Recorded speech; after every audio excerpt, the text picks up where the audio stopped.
We now determine the linear speed of reading along the outer edge of the disk when the CD has diameter 110 millimeter and its angular speed is given as 180 revolutions per minute. So we can write down the linear speed is basically the distance over time. So we have to determine the distance over time to find the linear speed. Let's see how to calculate the distance traveled by the when reading along the outer edge of the disk. So first let's calculate for one revolution.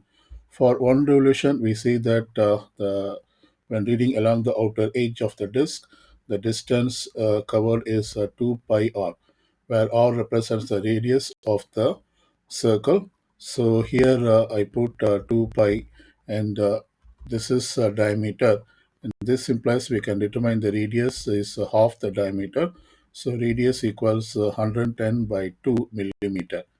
And so therefore, when we plug in radius equals 110 over 2 here, we get can cancel these two.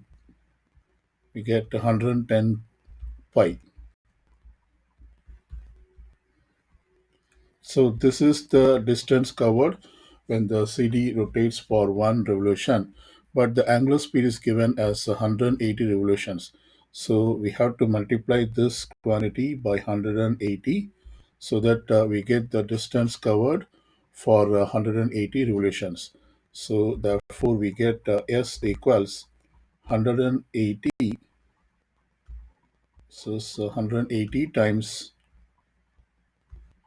110 pi millimeters.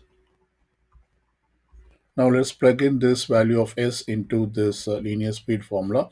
So we will get 180 times 110 pi, and this is in millimeter. Over time is 1 minute,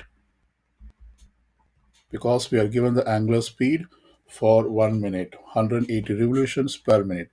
So let's simplify and calculate this.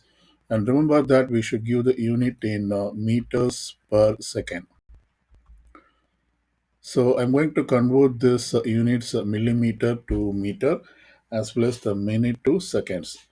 So I write down 180 times 110 pi. We know that 1000 millimeter equals 1 meter, or otherwise we see that 10 power 3 millimeter equals 1 meter. Or if you want to find 1 millimeter, we divide both sides by 1000. So we get the relation between millimeter and meter as 1 millimeter equals 1 over 1000 meter.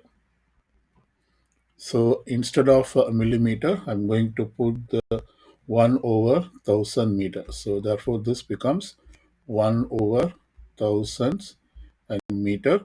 And in the denominator, we have 1 minute. We know that 1 minute equals 60 seconds. So instead of 1 minute, I put 60 seconds here. So we have successfully converted to meter per second. Now let's do this calculation. I'm going to write down in a simple form. This is 180 times 110 pi, and then we have 1 over 1000, which we can write down this as divided by 1000, and then we already have a denominator 60 second. So I put this number. Now I put the units. In the numerator we have the unit as meter, and in the denominator we have the unit as seconds. So therefore the unit of this quantity is meter per second. Now we can do some simplification. This 180 goes into 60 as 3 times, and then we have to evaluate this. That is 3 times of 110 pi over 1000. We plug this expression into the calculator. When we do that, we approximately get 1.04 meter per second. So this is the linear speed of reading along the outer edge of the disk. That is 1.04 meter per second.